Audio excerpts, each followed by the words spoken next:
ನಮಸ್ಕಾರ, ನಾನು ನಿಮ್ಮ ಪ್ರೀತಿಯ ಅನಿತಾ ಶಮಂತ್. ಫ್ರೆಂಡ್ಸ್, ಎಲ್ಲರೂ ಹೇಗಿದ್ದೀರಾ? ಹೋಪ್ ಎಲ್ಲರೂ ಚೆನ್ನಾಗಿದ್ದೀರಾ ಅಂತ ಅನ್ಕೊಂಡಿದ್ದೀನಿ. ಸೊ ಎಲ್ಲರೂ ಚೆನ್ನಾಗಿದ್ದೀರಾ ಅಂತ ಅನ್ಕೊಂಡು ಇವತ್ತಿನ ಒಂದು ವಿಡಿಯೋನ ಸ್ಟಾರ್ಟ್ ಮಾಡೋಣ. ಸೊ ನನಗೆ ಗೊತ್ತು, ಗೃಹಲಕ್ಷ್ಮಿ ಯೋಜನೆಗೋಸ್ಕರನೇ ನೀವೆಲ್ಲರೂ ವೆಯ್ಟ್ ಮಾಡ್ತಾ ಇದ್ರಿ ಅಂದ್ಬಿಟ್ಟು, ಅಂಡ್ ಕಮೆಂಟ್ ಆಗ್ತಾನೆ ಇದ್ರಿ. ಅನಿತಾ, ನೀವು ಯಾವತ್ ವಿಡಿಯೋ ಮಾಡಿದ್ರು ಅದು ನಿಜ ಆಗ್ತಾ ಇತ್ತು, ಕರೆಕ್ಟ್ ಇನ್ಫಾರ್ಮೇಶನ್ ಕೊಡ್ತಾ ಇದ್ರಿ. ಈಗ ದಸರಾ ಹಬ್ಬಕ್ಕೆ ಬರುತ್ತೆ ಅಂತ ಹೇಳಿದ್ರಿ, ಆದ್ರೆ ಬರ್ಲಿಲ್ಲ ನಮಗೆ ಗೃಹಲಕ್ಷ್ಮಿ ಹಣ ಅಂತ ಹೇಳ್ಬಿಟ್ಟು. ಖಂಡಿತವಾಗ್ಲೂ ಹಣ ಬಿಡುಗಡೆ ಆಗಿದೆ ನಿಮ್ಗೆ 22ನೇ ಕಂತು. ಸೊ ಹಾಗಾದ್ರೆ ಯಾವಾಗ ಬಿಡುಗಡೆ ಆಯ್ತು, ಎಷ್ಟು ಜನಗಳಿಗೆ ಬಂದಿದೆ? ಸೊ ನಿಮ್ಗಳಿಗೆ ಇನ್ನು ಬಂದಿಲ್ಲ ಅಂತ ಅಂದ್ರೆ ಎಷ್ಟು ಗಂಟೆಯಿಂದ ಪ್ರಾರಂಭ ಆಗತ್ತೆ ಮತ್ತೆ 2,000 ರೂಪಾಯಿ ಹಣ ಇವತ್ತು ಅಂತ ಹೇಳ್ಬಿಟ್ಟು ಕಂಪ್ಲೀಟ್ ಆಗಿ ವಿಡಿಯೋನ ಮಾಡಿ ತಿಳಿಸ್ತೀನಿ. ಸೊ ಇಷ್ಟು ದಿನ ವಿಡಿಯೋ ಮಾಡ್ಲಿಕ್ಕೆ ಆಗಿರ್ಲಿಲ್ಲ, ಯಾಕೆಂದ್ರೆ ಮುಖ ಎಲ್ಲ ಇಷ್ಟು ದಪ್ಪ ಊದ್ಕೊಂಡಿತ್ತು ನಂದು. ಸೊ ಕಾರಣಾಂತರ ಅಂತಂದ್ರೆ ನಿಮ್ಮ ಹತ್ರ ಮುಚ್ಚಿಡೋ ಅಂತದ್ದೇನಿಲ್ಲ. ಒಂದು ಚಿಕ್ಕದಾಗಿ ಆಕ್ಸಿಡೆಂಟ್ ಆಗಿತ್ತು, ನನಗೆ ಹಾಸ್ಪಿಟಲೈಸ್ ಆಗಿದ್ದೆ ನೋಡಿ.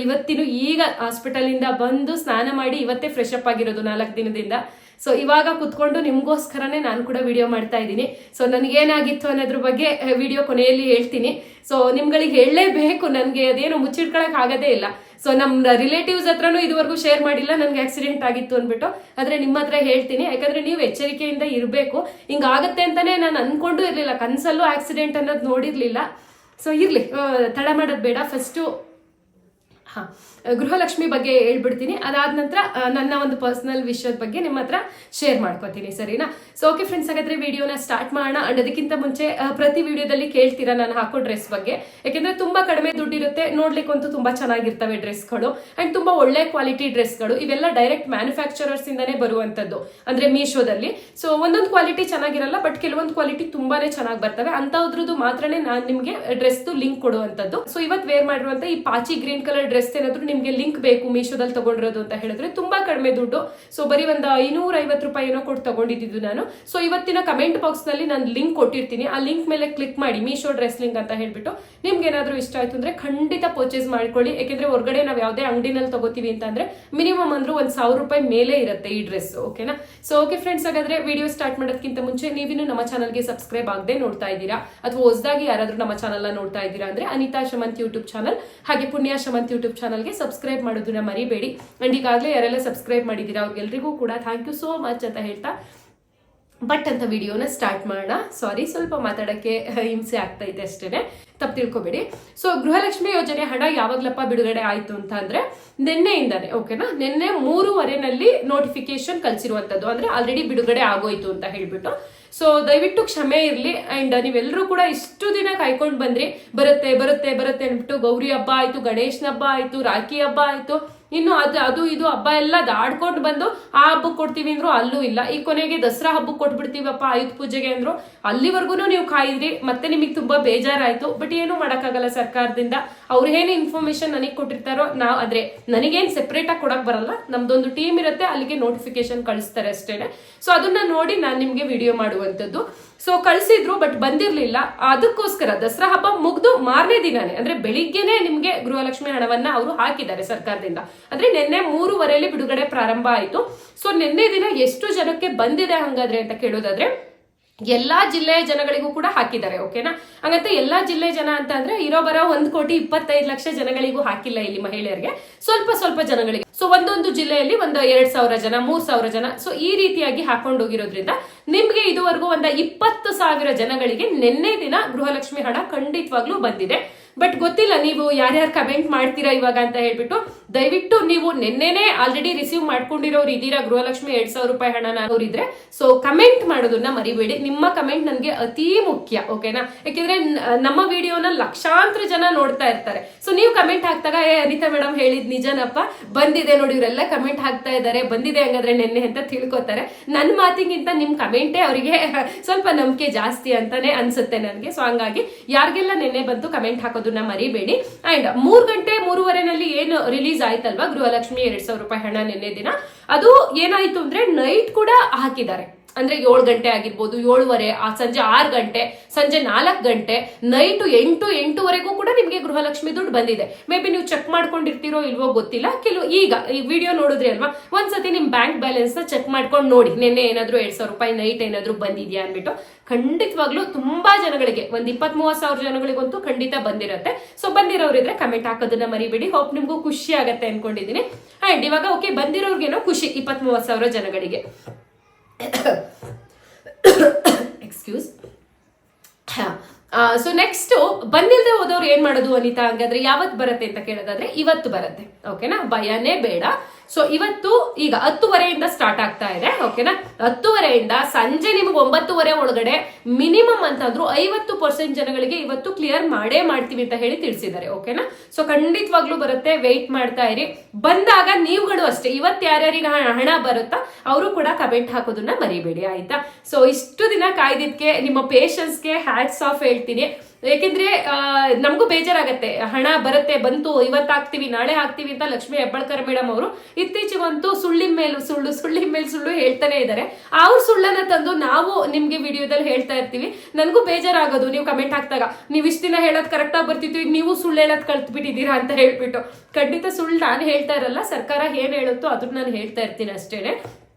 ಒಟ್ಟಾರೆ ಏನೇ ಆಗಿರ್ಲಿ ದಸರಾ ಹಬ್ಬಕ್ಕೆ ಕೊಡ್ತೀವಿ ಹಬ್ಬ ಮಾಡಕ್ಕೆ ಅಂತ ಹೇಳಿದ್ರು. ಹಬ್ಬದ ಖರ್ಚಿಗೆ ನಿಮಗೆ ಆ ಹಣ ಬರಲಿಲ್ಲ. ಸೊ ನಿನ್ನೆಯಿಂದ ಬಿಡುಗಡೆ ಆಗಿದೆ. ಆ 2,000 ರೂಪಾಯಿ ಹಣನ ಕೂಡಿಟ್ಕೊಳ್ಳಿ, ಒಳ್ಳೇದಾಗ್ಲಿ ಎಲ್ರಿಗೂ ಕೂಡ. ಸದ್ಯಕ್ಕೆ 2,000 ರೂಪಾಯಿ ಬರ್ತಾ ಇದೆ. ಅಂಡ್ ಕೆಲವೊಬ್ಬರಿಗೆ 4,000 ರೂಪಾಯಿ ಹಣ ಕೂಡ ಹಾಕ್ತಾ ಇದ್ದಾರೆ ಈ ತಿಂಗಳಲ್ಲಿ, ಅಂದ್ರೆ ಈ 22ನೇ ಕಂತಲ್ಲಿ. ಸೊ ಯಾಕೆ 4,000 ರೂಪಾಯಿ ಹಾಕ್ತಾ ಇದ್ದಾರೆ ಅಂದ್ರೆ, ಎಷ್ಟೋ ಜನ ನೀವು ನನ್ಗೆ ಹಿಂದೆಯಿಂದನೂ ಕಮೆಂಟ್ ಹಾಕಿದ್ರಿ, ಅನಿತಾ ಎಲ್ರಿಗೂ 21ನೇ ಕಂತಿನ ಹಣ ಬಂತು ಅಂತ ಹೇಳ್ತಾ ಇದ್ದಾರೆ, ಅಥವಾ ನೀವೇ ಏನಾದ್ರೂ ಸುಳ್ಳು ಹೇಳ್ತಾ ಇದ್ದೀರಾ 21ನೇ ಕಂತಿನ ಹಣ ಬಂತು ಅಂದ್ಬಿಟ್ಟು, ಸೊ ನಮ್ಗಳಿಗೆ ಬಂದಿಲ್ಲ ಅಂತ ಹೇಳ್ಬಿಟ್ಟು. ಇಲ್ಲಿ 90% ಜನಗಳಿಗೆ 21ನೇ ಕಂತಿನ ಹಣ ಖಂಡಿತವಾಗ್ಲೂ 4 ತಿಂಗಳ ಹಿಂದೆನೆ ಬಂದಿತ್ತು. ಕೆಲವೊಬ್ಬರುಗಳಿಗೆ ಬಂದಿರ್ಲಿಲ್ವಲ್ಲ, ಅವ್ರಗಳಿಗೆ ಮಾತ್ರ ಒಟ್ಟಿಗೆ 4,000 ರೂಪಾಯಿ ಈ ಕಂತಲ್ಲಿ ಹಾಕ್ತಿವಿ ಅಂತ ತಿಳಿಸಿದ್ದಾರೆ. ಯಾರ್ಯಾರೆಲ್ಲ ಬಂದಿಲ್ಲ ಅಂತ ವೇಟ್ ಮಾಡ್ತಾ ಇದ್ರಿ ಅವ್ರಿಗೆ ಭಯ ಬೇಡ, ಈ ತಿಂಗಳಲ್ಲಿ. ಸೊ ಇವತ್ತು 2,000 ಬಂತು ಅಂದ್ರೆ ನಾಳೆ ಅಥವಾ ನಾಡಿದ್ದು 2,000 ಬರುತ್ತೆ, ಅಥವಾ ಒಟ್ಟಿಗೆ 4,000 ರೂಪಾಯಿ ಬಂದ್ರೂ ಬರುತ್ತೆ. ಓಕೆನಾ, ಮಿಸ್ ಮಾಡೋದಿಲ್ಲ. ಸೊ ಅವ್ರದೆಲ್ಲ ಮತ್ತೆ ಫೈನಲಿಸ್ಟ್ ಮಾಡಿ ಯಾರ್ಯಾರಿಗೆಲ್ಲ ಹೋಗಿಲ್ಲ ಅಂತ ಚೆಕ್ ಮಾಡಿ ಸೊ ಇವಾಗ ನಿಮ್ಗಳಿಗೆ ಹಾಕ್ತಾ ಇರುವಂತದ್ದು. ಸೊ ಸದ್ಯಕ್ಕೆ 22ನೇ ಕಂತ ಅಷ್ಟೇ ಬಿಡುಗಡೆ ಆಗಿರೋದು. 4 ತಿಂಗಳಿಂದ ಹಣವನ್ನ ಪೆಂಡಿಂಗ್ ಇಟ್ಕೊಂಡಿದ್ರು. ಸೊ ಇವಾಗ ಅಟ್ಲೀಸ್ಟ್ 2,000ನಾದ್ರೂ ಬಿಡುಗಡೆ ಮಾಡಿದ್ದಾರೆ. ನಮ್ಮ ಎಲ್ಲಾ ಮಹಿಳೆಯರಿಗೂ ಕೂಡ ಅಟ್ಲೀಸ್ಟ್ 4,000 ರೂಪಾಯಿ ಅಂದ್ರೆ 22ನೇ ಕಂತು 23ನೇ ಕಂತು ಒಟ್ಟಿಗೆ ಹಾಕ್ಬಿಟ್ಟಿದ್ರೆ ತುಂಬಾ ಸಹಾಯ ಆಗೋದು. ಬಟ್ ಏನು ಮಾಡಕ್ಕಾಗಲ್ಲ, ಸರ್ಕಾರದ ಹತ್ರನೂ ದುಡ್ಡಿರಲ್ಲ, ಹೆಂಗೆಂಗೋ ಮ್ಯಾನೇಜ್ ಮಾಡಿ 3-4 ತಿಂಗಳಿಗೆ ಒಂದ್ಸತಿ ಪೆಂಡಿಂಗ್ ಹಣನ ಈ ರೀತಿ 2,000 ರೂಪಾಯಿ ಹಾಕ್ತಾ ಇದ್ದಾರೆ. ಇದು ನಮ್ಮ ಜನಗಳಿಗೆ ಕನ್ಫ್ಯೂಷನ್ ಆಗ್ಬಿಡತ್ತೆ, ಇವನ್ ನಮಗೂ ಕನ್ಫ್ಯೂಷನ್ ಆಗತ್ತೆ. ಯಾಕಂದ್ರೆ ಈಗ 3-4 ತಿಂಗಳಿಗೆ ಒಮ್ಮೆ ಕೊಟ್ರೆ ಇದು ಯಾವ ಕಂತು ಅನ್ನೋದೇ ಗೊತ್ತಾಗ್ತಾ ಇರಲ್ಲ. ಈಗ ಇಲ್ಲಿವರೆಗೂ ಅವ್ರು ಎಷ್ಟು ಕಂತು ಕೊಡ್ಬೇಕಾಗಿತ್ತು, ಆಲ್ರೆಡಿ 26ನೇ ಕಂತು ಕೊಡ್ಬೇಕಾಗಿತ್ತು, ಈಗ ಕೊಡ್ತಿರೋದು ಯಾವುದು 22ನೇ ಕಂತು ಕೊಡ್ತಾ ಇದ್ದಾರೆ. ಇನ್ನೂ ನಿಮ್ಗಳಿಗೆ 8,000 ರೂಪಾಯಿ ಹಣ ಬರಬೇಕು. ಅದನ್ನ ಇನ್ನೇನು ದೀಪಾವಳಿಗೆ ಕೊಡ್ತಾರೋ ಅಥವಾ ಇನ್ನು ಬೇಸಿಗೆ ರಜಕ್ಕೆ ಕೊಡ್ತಾರೋ ಗೊತ್ತಾಗ್ತಾ ಇಲ್ಲ. ಸೊ ಒಟ್ಟಾರೆ ಮುಂದೆ ಏನಾದ್ರೂ ಏನ್ ಹೇಳ್ತಾರೆ ಲೇಟೆಸ್ಟ್ ಅಪ್ಡೇಟ್ ಬಂತು ಅಂತ ಅಂದ್ರೆ ಖಂಡಿತ ನಾನು ನಿಮ್ಗೆ ವಿಡಿಯೋ ಮಾಡಿ ತಿಳಿಸ್ತಾ ಇರ್ತೀನಿ. ಓಕೆನಾ, ಇದಾಗಿತ್ತು ಗೃಹಲಕ್ಷ್ಮಿ ಯೋಜನೆ ಬಗ್ಗೆ ಈಗ ಬಂದಂತಹ ಸಿಹಿ ಸುದ್ದಿ ನಿಮ್ಗಳಿಗೆ. ಓಕೆನಾ, ಅಂಡ್ ಈಗ ದಸರಾ ಹಬ್ಬ ನಡೀತಲ್ವಾ, ಅವಾಗ ನಮ್ಮ CM ಸಿದ್ದರಾಮಯ್ಯ ಸರ್ ಅವರು ಒಂದು ಪೋಸ್ಟ್ ಮಾಡಿದ್ರು, ಅಂದ್ರೆ ನಮಗೂ ಅದು ವಿಡಿಯೋನ ಕಳ್ಸಿದ್ದಂಥದ್ದು. ಸೊ ಅಂದ್ರೆ ದಸರಾ ಹಬ್ಬದ ದಿನ ವಾಷಿಂಗ್ ಮಿಷಿನ್ ತಗೊಂಡಿದ್ದಾರೆ ಮಹಿಳೆ. ಆ ಮಹಿಳೆ ವಾಷಿಂಗ್ ಮಿಷಿನ್ ತಗೊಂಡಿರೋದು ಗೃಹಲಕ್ಷ್ಮಿ ದುಡ್ಡನ್ನ ಕೂಡಿಟ್ಬಿಟ್ಟು ಅಂತ ಹೇಳ್ಬಿಟ್ಟು, ಅದ್ರ ಖುಷಿಗೆ ಅವರು ವಿಡಿಯೋ ಮಾಡಿದ್ದು ವೈರಲ್ ಆಗಿತ್ತು. ಸೊ ಅದನ್ನ ಸಿದ್ದರಾಮಯ್ಯ ಅವರು ಅವರ ಒಂದು ಅಕೌಂಟ್ ಅಲ್ಲಿ ಪೋಸ್ಟ್ ಮಾಡ್ಕೊಂಡಿದ್ರು. ಸೊ ಅದನ್ನ ನಮಗೂ ಕೂಡ ವಿಡಿಯೋನ ಕಳಿಸಿದ್ರಿಂದ ತುಂಬಾ ಖುಷಿ ಆಯ್ತು. ಬಟ್ ಓಕೆ, ಈಗ ಸಿದ್ದರಾಮಯ್ಯ ಸರ್ ಅವ್ರಿಗೂ ಖುಷಿ ಆಗಿದೆ, ನಾವು ಕೊಡ್ತಾ ಇರೋ ದುಡ್ಡು ಮಹಿಳೆಯರು ಈ ತರಕ್ಕೆಲ್ಲ ಯೂಸ್ ಮಾಡ್ತಾ ಇದ್ದಾರೆ, ನಾವು ಕೊಡೋ ಹಣ ತುಂಬಾ ಯೂಸ್ಫುಲ್ ಆಗ್ತಾ ಇದೆ ಎಲ್ಲ ಮಹಿಳೆಯರಿಗೆ ಅಂತ ಅನ್ಬಿಟ್ಟು. ಅದಷ್ಟು ಗೊತ್ತಿದ್ರೂ ಕೂಡ ಇಷ್ಟೊಂದು ತಡವಾಗಿ ಹಣ ಹಾಕೋದು ತಪ್ಪಾಗತ್ತೆ. ಸೊ ನಿಜವಾಗ್ಲೂ ಜನಗಳು ಕಾಯ್ತಾ ಕಾಯ್ತಾ ಕಾಯ್ತಾ ಬೇಜಾರಾಗ್ಬಿಡುತ್ತೆ. ಮುಂದಿನ ಎಲೆಕ್ಷನ್ಗೆ ಇವ್ರನ್ನ ಗೆಲ್ಸೋದೇ ಬೇಡವಪ್ಪ ಅಂತ ಅನ್ನಿಸ್ಬಿಡತ್ತೆ. ಸರ್ ನೀವ್ ಎಷ್ಟು ಖುಷಿ ಪಡ್ತಾ ಇದ್ದೀರೋ ಅಷ್ಟು ಖುಷಿಯಿಂದ ಮಹಿಳೆಯರು ಇದ್ದಾರೆ. ಸೊ ಅಟ್ಲೀಸ್ಟ್ ಇನ್ ಮುಂದೆನಾದ್ರೂ ಇಷ್ಟೊಂದು ಕಂತನ್ನ ಗ್ಯಾಪ್ ಮಾಡಬೇಡಿ, ಆದಷ್ಟು ಬೇಗ 2,000 ರೂಪಾಯಿ ಪ್ರತಿ ತಿಂಗಳು ಒಂದು ಡೇಟ್ ಆದ್ರೂ ಅಟ್ಲೀಸ್ಟ್ ಫಿಕ್ಸ್ ಮಾಡಿ. 10ನೇ ತಾರೀಕು ಅಂತಾನೋ ಅಥವಾ 5ನೇ ತಾರೀಕು ಅಂತಾನೋ ಅಥವಾ 15ನೇ ತಾರೀಕು ಪ್ರತಿ ತಿಂಗಳು ಕೊಡ್ತೀವಿ ಅಂತನಾದ್ರೂ ಫಿಕ್ಸ್ ಮಾಡಿದ್ರೆ ಸೊ ಏನೇನೋ ಕಮಿಟ್ಮೆಂಟ್ಸ್ ಇಟ್ಕೊಂಡಿರ್ತಾರೆ ನಮ್ಮ ಮಹಿಳೆಯರು, ಅವ್ರಿಗೆ ಹೆಲ್ಪ್ ಆಗತ್ತೆ. ಇಲ್ಲ ಕೊಡಕ್ಕಾಗ್ಲಿಲ್ಲ ಅಂದ್ರೆ 2 ತಿಂಗಳಿಗೆ ಒಮ್ಮೆನಾದ್ರೂ ಹಾಕ್ಬಿಡಿ. ಸೊ ನಿಮ್ಮ ಹಣಕ್ಕೋಸ್ಕರ ಎಷ್ಟೋ ಮಹಿಳೆಯರು ಕೆಲವೊಮ್ಮೆ ಬೆಂಗಳೂರು ಕಡೆನೆ ಹೇಗಾಗಿದೆ ಅಂದ್ರೆ ಬಾಡಿಗೆ ಕಟ್ಟೋಕ್ಕೂ ಪಾಪ ಈ ಒಂದು ಹಣವನ್ನ ನಂಬ್ಕೊಂಡಿರ್ತಾರೆ. ಅಂತವ್ರುಗಳಿಗೆ ಹೆಲ್ಪ್ಫುಲ್ ಆಗುತ್ತೆ. ನಿಮ್ಮ ಮೇಲೆ ಆಶೀರ್ವಾದ ನಮ್ಮ ಮಹಿಳೆಯರದು ಸದಾ ಇರುತ್ತೆ. ಆದ್ರೆ ಏಜ್ ಆಗಿರುವಂತವ್ರದ್ದು ಹೇಳ್ತಾ ಇದ್ದೀನಿ. ನಮ್ಮ ಸಿದ್ದರಾಮಯ್ಯ ಸರ್ ಬಂದಾಗ್ಲಿಂದ ನಾವು BP ಮಾತ್ರೆಗಾಗಿರ್ಬೋದು, ಮನೆ ರೇಷನ್ಗಾಗಿರ್ಬೋದು, ಸೊ ಇದಕ್ಕೆಲ್ಲ ತುಂಬಾ ಯೂಸ್ ಆಗ್ತಾ ಇದೆ ಅಂತ ಹೇಳ್ಬಿಟ್ಟು ಮಾತಾಡ್ತಾರೆ. ಸೊ ಹಾಗಾಗಿ ಈ ವಿಡಿಯೋ ಮುಖಾಂತರ ತಿಳಿಸ್ತಾ ಇದ್ದೀನಿ. ಓಕೆನಾ, ಸೊ ಫ್ರೆಂಡ್ಸ್ ಇದಾಗಿತ್ತು ಗೃಹಲಕ್ಷ್ಮಿ ಬಗ್ಗೆ, ನಿಮಗೆ ಇವಾಗ ಗೊತ್ತಾಯ್ತಲ್ವಾ. ಸೊ ನೆಕ್ಸ್ಟ್ ತುಂಬಾ ಜನ ಕೇಳ್ತಾ ಇದ್ರಿ, ಅನಿತಾ ಮನೆ ಮುಂದೆ ಒಂದು ಸ್ಟಿಕ್ಕರ್ ಅಂಟ್ರಸ್ ಹೋಗ್ತಾ ಇದಾರೆ ಕರೆಂಟ್ ಬಿಲ್ ಹತ್ರ, ಅದ್ರ ಬಗ್ಗೆ ವಿಡಿಯೋ ಮಾಡಿ ಅಂತ ಹೇಳ್ಬಿಟ್ಟು. ಏನದು, ಅದೇನಾದ್ರೂ ಕಿತ್ರೆ ನಮ್ಗೆ ಕರೆಂಟ್ ಬಿಲ್ ಫ್ರೀ ಬರಲ್ವಾ ಅಥವಾ ಗೃಹಲಕ್ಷ್ಮಿ ನಿಂತೋಗುತ್ತಂತೆ ಅಂತ ಹೇಳ್ಬಿಟ್ಟು. ಇದು ತುಂಬಾನೇ ಮುಖ್ಯ, ಅದನ್ನ ನೆಕ್ಸ್ಟ್ ವಿಡಿಯೋದಲ್ಲಿ ಖಂಡಿತ ನಾನು ತಿಳಿಸ್ಕೊಡ್ತೀನಿ ಕಂಪ್ಲೀಟ್ ಆಗಿ. ಅಂಡ್ ಜನಗಣತಿ ಮಾಡ್ತಾ ಇದ್ದಾರೆ, ಇವಾಗ ಮನೆ ಹತ್ರ ಬಂದು ಸರ್ವೆ ಮಾಡ್ತಾ ಇದ್ದಾರೆ. ನಿಮ್ ಫುಲ್ ಡೀಟೇಲ್ಸ್ ತಗೋತಾರೆ. ಅದು ಕೊಡ್ಬೇಕಾ ಫುಲ್ ಡೀಟೇಲ್ಸ್, ಬೇಡವಾ, ಅದು ಕೊಟ್ರೆ ಏನಾಗತ್ತೆ ಅದನ್ನು ಕೂಡ ನೆಕ್ಸ್ಟ್ ವಿಡಿಯೋದಲ್ಲಿ ಖಂಡಿತ ಮಾಡಿ ತಿಳಿಸ್ತೀನಿ. ಈಗಂತೂ ತುಂಬಾನೇ ಇಂಪಾರ್ಟೆಂಟ್ ಅಪ್ಡೇಟ್ಸ್ ಬರ್ತಾ ಇದೆ, ಮಿಸ್ ಮಾಡದೆ ಮುಂದೆ ಬರುವಂತ ವಿಡಿಯೋಗಳನ್ನು ನೋಡಿ, ಆಯ್ತಾ. ಸೊ ಓಕೆ, ಹಾಗಾದ್ರೆ ನೆಕ್ಸ್ಟ್ ಇದು ಬಿಟ್ಬಿಡ್ತೀನಿ. ನನ್ನ ಪರ್ಸನಲ್ ಏನೋ ಆಕ್ಸಿಡೆಂಟ್ ಆಗಿತ್ತು ಅಂತ ಅನ್ನಲ್ವಾ, ಅದ್ರ ಬಗ್ಗೆ ಹೇಳ್ಬಿಡ್ತೀನಿ. ಇಂಟ್ರೆಸ್ಟ್ ಇರೋರು ನೋಡಿ, ಇಲ್ಲ ಅಂತಂದ್ರೆ ಬೇಕಾದ್ರೆ ವಿಡಿಯೋ ಆಫ್ ಮಾಡಿ ಹೋಗಿ. ಸೊ ಅದೇನೋ ಗೊತ್ತಿಲ್ಲ, ನಿಮ್ಮ ಹತ್ರ ಹೇಳ್ಬೇಕನ್ನಿಸ್ತು ಹೇಳ್ತಾ ಇದ್ದೀನಿ. ಈ 4 ದಿನದಿಂದ ಏನಾಯ್ತು ಅಂದ್ರೆ, ನಮ್ಮೂರಿಂದ ಅಂದ್ರೆ ನನ್ನ ಗಂಡನ ಮನೆಯಿಂದ ಫೋನ್ ಬಂತು, ನಮ್ಮ ಅಣ್ಣ ತಮ್ಮದಿರು ಒಬ್ರು ತೀರ್ಕೊಂಡಿದ್ದಾರೆ ಅಂತ ಹೇಳ್ಬಿಟ್ಟು. ಪಾಪ ಇನ್ನು ಮಕ್ಕಳು ಮದ್ವೆನೂ ಮಾಡಿರ್ಲಿಲ್ಲ, ಒಂದು ಮಗಳು ಓದ್ತಾ ಇದ್ಲು, MC ಏನೋ ಮಾಡ್ತಾ ಇದ್ಲು, ಮಗ ಇಂಜಿನಿಯರ್ ಮುಗಿಸಿ ಕೆಲ್ಸಕ್ಕೆ ಹೋಗ್ತಾ ಇದ್ರು. ಸೊ ಪಾಪ ಇನ್ನು ಅಷ್ಟೊಂದೇನು ಏಜ್ ಆಗಿರಲ್ಲ ಅಲ್ವಾ, ಇನ್ನು ಮಕ್ಳು ಮದ್ವೆ ಮಾಡಿರಲ್ಲ. ಸೊ ಆ ಟೈಮಲ್ಲಿ ಸುಮ್ನೆ ವಾಮಿಟ್ ಆಯ್ತಂತೆ ಅವ್ರಿಗೆ, ನೈಟ್ ಟೈಮ್. ಇದುವರೆಗೂ ಅವ್ರಿಗೆ ಏನು ಕಾಯಿಲೆನೂ ಇಲ್ಲ. ಪಾಪ ಸಾವು ಹೆಂಗ್ ಬರುತ್ತೆ ಅನ್ನೋದಕ್ಕೆ ನಾನು ಹೇಳ್ತಾ ಇದ್ದೀನಿ. ಸೊ ವಾಮಿಟ್ ಆದಾಗ ಏನಾಗುತ್ತೆ, ಏನೋ ಮಾಮೂಲಿ ಏನೋ ತಿಂದು ಏನೋ ವೇರಿಯೇಷನ್ ಆಗಿರುತ್ತೆ ಅಂತ ಸುಮ್ನೆ ಮಲ್ಕೊಂಡಿದ್ದಾರೆ. ಅಗೇನ್ ವಾಮಿಟ್ ಆಯ್ತಂತೆ ಒಂದ್ ಅರ್ಧ ಗಂಟೆ ಬಿಟ್ಟು. ಸೊ ಅವ್ರ ಹೆಂಡತಿಗೆ ಭಯ ಆಗಿದೆ ಪಾಪ, ಅಂದ್ರೆ ನಮ್ಮ ಆಂಟಿನೇ, ಅಣ್ಣ ತಮ್ಮದಿರಾಗ್ಬೇಕು ಊರಲ್ಲಿ. ಸೊ ಹಾಗೆ ಇಮಿಡಿಯೇಟ್ ಆಗಿ ಹಾಸ್ಪಿಟಲ್ ಕರ್ಕೊಂಡು ಹೋಗಿದ್ದಾರೆ. ಹಿರಿಸಾವೆ ಅಂತ ಬರುತ್ತೆ, ನಿಮಗೆ ಗೊತ್ತಿದೆಯೋ ಇಲ್ಲೋ ಗೊತ್ತಿಲ್ಲ, ನಮಗೆ ನಿಯರ್ ಬೈ ಹಿರಿಸಾವೆನೆ ಬರೋದು, ಬ್ಯಾಂಗ್ಳೂರ್ ಟು ಹಾಸನ್ ಮಧ್ಯದಲ್ಲಿ ಹೈವೇ ಬರುತ್ತೆ. ಸೊ ಅಲ್ಲಿ ಕರ್ಕೊಂಡು ಹೋದಾಗ ಇಮಿಡಿಯೇಟ್ ಆಗಿ BP ಫುಲ್ ಲೋ ಆಗಿತ್ತಂತೆ. ಮೇ ಬಿ ಅವ್ರ ಡಾಕ್ಟ್ರಿಗೆ ಗೊತ್ತಾಗಿದೆ ಅನ್ಸುತ್ತೆ ಇವರು ಉಳ್ಕೊಳ್ಳೋದಿಲ್ಲ ಅಂತ ಅನ್ಬಿಟ್ಟು. ಸೊ ಸುಮ್ನೆ ನೀವು ತೋರ್ಸಕ್ ಹೋಗ್ಬಿಡಿ, ಮನೆಗೆ ಕರ್ಕೊಂಡು ಹೋಗಿ ಅಂತ ಅಂದ್ರಂತೆ. ಆದ್ರೂ ಗಂಡ ಹಿಂಗ್ ಆಗಿದೆ ಅಂದಾಗ ಹೆಂಡತಿ ಮನ್ಸು ತಡಿಯತ್ತಾ, ಇವ್ರು ಹಿಂಗ್ ಅಂತ ಇದಾರೆ, ಬಿಡು ನಾನು ಇನ್ನೊಂದು ಹಾಸ್ಪಿಟ್ಲಿಗೆ ಕರ್ಕೊಂಡು ಹೋಗೋಣ ಅಂತ ಹೇಳ್ಬಿಟ್ಟು ಆದಿಚುಂಚನಗಿರಿ ಅಂತ ಬರುತ್ತೆ, IT ಹಾಸ್ಪಿಟಲ್ ಅಂತ ಹೇಳ್ತೀವಿ, ನಮ್ಮೂರ್ ಕಡೆ ಇದೆ ಅದು. ಅಲ್ಲಿಗೆ ಅಷ್ಟು ಮಿಡ್ ನೈಟ್ ಅಲ್ಲಿ ಕರ್ಕೊಂಡು ಹೋಗಿದ್ದಾರೆ ಅವರು. ಅಲ್ಲಿಗೆ ಹೋಗಕ್ಕೆ 1 hour ಬೇಕು. ಸೊ ಅಲ್ಲಿಗೆ ಹೋಗೋ ಅಷ್ಟರಲ್ಲಿ ಇನ್ನೂ BP ಡೌನ್ ಆಗಿದೆ ಅವ್ರಿಗೆ. ಒಳಗಡೆ ಡಾಕ್ಟ್ರು ಕರ್ಕೊಂಡು ಇನ್ನೊಂದ್ಸತಿ BP ಚೆಕ್ ಮಾಡೋಣ ಅಂತ ಹೇಳ್ಬಿಟ್ಟು BP ಮಿಷಿನ್ ತಗೊಂಡ ತಕ್ಷಣ ಸೊ ತುಂಬಾ ಕಡಿಮೆ, ಬರೀ 50ಕ್ಕೇನೋ BP ಬಂದಿತ್ತಂತೆ. ಓಕೆನಾ, 50 BP ಇದ್ರೆ ಮನುಷ್ಯ ಬದುಕ್ತಾನ? ಅಷ್ಟೇ ಅಂತೆ. ಪಾಪ ಒಂದು ಮಾತಾಡ್ಲಿಲ್ಲ ಹೆಂಡತಿ ಮಕ್ಳು ಜೊತೆ, ಇವತ್ತು ನನ್ ಸಾವು ಅಂದ್ರೆ ಸತ್ತೋಗ್ತೀನಿ ಅಂತ ಅವ್ರಿಗೆ ಗೊತ್ತಿಲ್ಲ. ಸೊ ಚೆಕ್ ಮಾಡ್ತಾ ಇದ್ದ ತಕ್ಷಣ ಹಾಸ್ಪಿಟಲ್ ಅಲ್ಲಿ ತಕ್ಷಣಕ್ಕೆ ಪ್ರಾಣ ಹೋಗಿರುವಂತದ್ದು. ನಿಜವಾಗ್ಲೂ ಇಂಥ ಸಾವು ಮನುಷ್ಯಂಗೆ ಯಾರಿಗೂ ಬರಬಾರ್ದು, ತುಂಬಾ ಬೇಜಾರಾಗುತ್ತೆ, ಅನ್ಯಾಯದ ಸಾವು ಅಂತಾನೆ ಹೇಳ್ಬೋದು. ಅಂದ್ರೆ ಮದ್ವೆ ಮಾಡ್ಬೇಕು ಮಗುನ ಅಂತ ಹೇಳಿ ತುಂಬಾ ಹುಡುಕ್ತಾ ಇದ್ರು. ಅಂಡ್ ನಮ್ಮನೆಗಿನ್ನು ಈಗ ರೀಸೆಂಟ್ ಆಗಿ ಬಂದಿದ್ರು, ಅಣ್ಣ ತಮ್ಮದಿರೇ ಅಲ್ವಾ. ಅಣ್ಣ ತಮ್ಮ ಅಂತಂದ್ರೆ ನಮ್ಮ ಮಾವ ಅವರ ಚಿಕ್ಕಪ್ಪ ದೊಡ್ಡಪ್ಪನ ಮಕ್ಕಳು, ಆತರ ಸ್ವಲ್ಪ ದೂರದ ಅಣ್ಣ ತಮ್ಮದಿರು. ಬಟ್ ನನ್ನನ್ನು ತುಂಬಾ ಇಷ್ಟಪಡೋರು. ಮಗಳೇ ನೀನ್ ತುಂಬಾ ಚೆನ್ನಾಗಿ ಮಾತಾಡ್ತೀಯಾ, ನೀನ್ ಯೂಟ್ಯೂಬ್ ನಾನು ನೋಡ್ತಾ ಇರ್ತೀನಿ ಅಂದ್ರೆ. ಅವ್ರು ಆಕ್ಚುಲಿ ತುಂಬಾ ಎಜುಕೇಟೆಡ್, ಆಗಿನ ಕಾಲದಲ್ಲೇ ಡಿಗ್ರಿ ಮಾಡಿದ್ದಂಥವ್ರು. ಸೊ ನಿಂತರ ಬೋಲ್ಡ್ ಆಗಿರ್ಬೇಕು ಹೆಣ್ಮಕ್ಳು ಅಂತ ಎಲ್ಲ ಪಾಪ ಬಂದು ಅಷ್ಟೊಂದು ಹೊಗಳಿ ಮಾತಾಡೆಲ್ಲ ಹೋಗಿತ್ತು. ನಿಜವಾಗ್ಲೂ ಕಣ್ಣಲ್ಲಿ ಕಟ್ತಂಗಿದೆ. ಇದ್ದಕ್ಕಿದ್ದಂಗೆ ಪ್ರಾಣ ಹೋಯ್ತು ಅಂತ ಅಂದ್ರೆ ಎಷ್ಟು ಬೇಜಾರಾಗತ್ತಲ್ವಾ. ನಾನು ಇಲ್ಲಿ ಹಾಸನಲ್ಲಿದ್ದೆ, ನನ್ನ ಹಸ್ಬೆಂಡ್ ಅವ್ರ ವರ್ಕ್ ಮೇಲೆ ಅವ್ರ ಊರಲ್ಲಿದ್ರು. ಕಾಲ್ ಮಾಡಿದ್ರು, ಈ ತರ ಅಂಕಲ್ ತೀರ್ಕೊಂಡ್ಬಿಟ್ಟಿದ್ದಾರೆ, ಅವನು ಬರ್ತೀಯಾ ಅಂತ ಅಂದ್ಬಿಟ್ಟು. ಇನ್ನೇನು ಅಣ್ಣ ತಮ್ಮದಿರ್ ಸಾವು ಅಂತಂದಾಗ ತಿಥಿಗೆ ಹೋಗ್ಲಿಲ್ಲ ಅಂದ್ರೂ ಪರವಾಗಿಲ್ಲ, ಸಾವು ಕೊನೆ ಮುಖ ನೋಡ್ಬೇಕಂತ ಅನ್ಸುತ್ತೆ ಅಲ್ವಾ. ಸರಿ ಬಿಡು, ನನ್ನ ಕೆಲಸ ಏನಾದ್ರೂ ಇರ್ಲಿ, ಬರ್ತೀನಿ ಅಂತ ಅಂದೆ. ಸೊ ಅವತ್ತೇನ್ ಮಾಡಿದೆ, ಕಾರಲ್ಲಿ ಹೋಗ್ಲಿಲ್ಲ ನಾನು. ಆಕ್ಚುಲಿ ನನಗೆ ಕಾರ್ ಡ್ರೈವ್ ಬರಲ್ಲ. ತುಂಬಾ ಜನ ಕೇಳ್ತಾ ಇದ್ರಿ, ಅನಿತಾ ರೀಸೆಂಟ್ ಆಗಿ ಹೊಸ ಕಾರ್ ತಗೊಂಡ್ರಲ್ಲ, ಕಾರ್ ಓಡಿಸ್ತೀರಾ ಅಂತ. ಸೊ ಕಾರ್ ಕಲಿಬೇಕಂತಾನೆ ನಾನು ಹೊಸ ಕಾರ್ ತಗೊಂಡೆ. ನನ್ನ ಹಸ್ಬೆಂಡಿಗೆ ಭಯ, ನೀನ್ ಓಡಿಸೋದೇ ಬೇಡ, ಬೇಕಾದ್ರೆ ಡ್ರೈವರ್ ಇಟ್ಬಿಡ್ತೀನಿ, ಇಲ್ಲ ನಾನೇ ಬಂದು ಕರ್ಕೊಂಡು ಹೋಗಿ ಮಾಡೋದು ಮಾಡ್ತೀನಿ, ನೀನ್ ಬರ್ಬೇಡ ಅಂತ ಅನ್ಬಿಟ್ಟು. ಸೊ ಅವತ್ತೇನ್ ಮಾಡಿದೆ, ಯಾವ ಡ್ರೈವರ್ನು ಕರ್ಕೊಳ್ಳಿಲ್ಲ. ಬಸ್ಸಲ್ಲೇನು ಓಡಾಡೋದೇನು ನಮ್ಗೆ ಅಭ್ಯಾಸ ಇಲ್ವಾ. ಸೊ ಚಿಕ್ಕದ್ರಿಂದಾನು ಬಸ್ಸಲ್ಲೇ ಓಡಾಡಿರೋದು, ಯಾವ ಕಾರು ಗೀರು ಇರ್ಲಿಲ್ಲ. ಇವತ್ತು ಕಷ್ಟಪಟ್ಟು ದುಡ್ದು ನಾನು ಎಲ್ಲಾನು ಸಂಪಾದನೆ ಮಾಡ್ತಾ ಇರುವಂತದ್ದು ಅಷ್ಟೇನೆ. ಸೊ ಬಸ್ಸಲ್ಲಿ ಹೋಗಿ ಓಕೆ, ಕಾರ್ಯ ಎಲ್ಲ ಮುಗೀತು. ಆ ಕಣ್ಣೀರು ನೋಡಕ್ ಆಗ್ತಾ ಇರ್ಲಿಲ್ಲ. ನನ್ಗಂತೂ ತುಂಬಾನೇ ಬೇಜಾರಾಯ್ತು. ಯಪ್ಪ, ಮನುಷ್ಯನ ಜೀವನ ಒಂಥರ ನೀರಿನ ಮೇಲೆ ಗುಳ್ಳೆ ಇದ್ದಂಗಲ್ವಾ ಅಂತ ಹೇಳ್ಬಿಟ್ಟು. ಸೊ ಕಾರ್ಯ ಮುಗಿಸ್ಕೊಂಡು ನಮ್ಮ ಹಸ್ಬೆಂಡ್ ತುಂಬಾ ಹಿಂಸೆ ಮಾಡಿದ್ರು. ಅವ್ರ ಊರಲ್ಲಿದ್ರು, ಇವತ್ತೊಂದಿನ ಉಳ್ಕೊಳೆ, ಬೆಳಗ್ಗೆ ಎದ್ದು ಹೋಗು ಅಂತ ಅಂದ್ಬಿಟ್ಟು. ನಾನು ನನ್ನ ಮಗಳು ನಿಲ್ಬಿಟ್ಟು ಹೋಗಿದ್ದೆ ಹಾಸನಲ್ಲಿ. ನನ್ನ ಮಗನ್ ಕರ್ಕೊಂಡು ಹೋಗಿದ್ದೆ ಜೊತೆಗೆ. ಚಿಕ್ಕ ಪಾಪು ಅಲ್ವಾ, 2 ವರ್ಷ ಅವಳಿಗೆ. ನನ್ನ ಮಗನ್ಗೆ 4 ವರ್ಷ. ಕರ್ಕೊಂಡು ಹೋದಲ್ವಾ, ಮಗು ಬೇರೆ ಬಿಟ್ಟು ಬಂದಿದ್ದೀನಿ, ಉಳ್ಕೊಳ್ಳೋದು ಏನ್ ಚೆನ್ನಾಗಿರುತ್ತೆ, ಬೇಡ ರೀ ಹೋಗ್ತೀನಿ ಅಂತ ಅಂದೆ. ಆಮೇಲೆ ಸಾವಿನ ಮನೆಗೆ ಬಂದವರು ಉಳ್ಕಬಾರ್ದು, ಅವತ್ತೇ ಹೋಗ್ಬೇಕು ಅಂತ ಬೇರೆ ಏನೇನೋ ಹಳ್ಳಿ ಕಡೆ ಮಾತಾಡ್ತಾರೆ. ಸೊ ಹಂಗಾಗಿ ಏನ್ ಮಾಡ್ಬಿಟ್ಟೆ, ನಮ್ಮ ಅಮ್ಮನೂ ಹಂಗಂತ ಕಾಲ್ ಮಾಡಿದ್ರು, ಇಲ್ಲಾನು ಉಳ್ಕಬಾರ್ದು, ಬಂದ್ಬಿಡು ಇವತ್ತು ಅಂದ್ಬಿಟ್ಟು. ಸೊ ನನ್ನ ಹಸ್ಬೆಂಡ್ ಯಾಕಷ್ಟು ಹಿಂಸೆ ಮಾಡಿದ್ರು ಅನ್ನೋದೇ ಗೊತ್ತಿಲ್ಲ. ಉಳ್ಕೋ ಅಂದ್ಬಿಟ್ಟು ಇದಕ್ಕೆ ಹಿಂಸೆ ಮಾಡಿದ್ರು ಏನೋ. ಅವ್ರ ಮಾತು ಕೇಳ್ದಂಗೆ ಹೊರಟೆ ನಾನು. ಇಲ್ಲ, ನಾನು ಹಾಸನ್ಗೆ ಹೋಗ್ತೀನಿ, ನಾನು ಬಸ್ಸಲ್ಲೇ ಹೋಗ್ತೀನಿ, ಕಾರ್ಗೀರ್ ನೀವೇನು ಡ್ರಾಪ್ ಮಾಡೋದು ಬೇಡ, ನಿಮ್ಗೂ ತುಂಬಾ ಕೆಲಸ ಇರುತ್ತೆ, ನಿಮ್ದು ಏನ್ ಕೆಲಸ ಇದೆ ನೀವು ಮಾಡ್ಕೊಳ್ಳಿ, ನಂದು ಕೆಲಸ ತುಂಬಾ ಬಾಕಿ ಉಳಿದಿರ್ತವೆ, ನಾನು ಫಿನಿಶ್ ಮಾಡ್ಕೋಬೇಕು ಆನ್ಲೈನ್ ವರ್ಕ್ಗಳೆಲ್ಲ ಅಂತ ಅಂದ್ಬಿಟ್ಟು.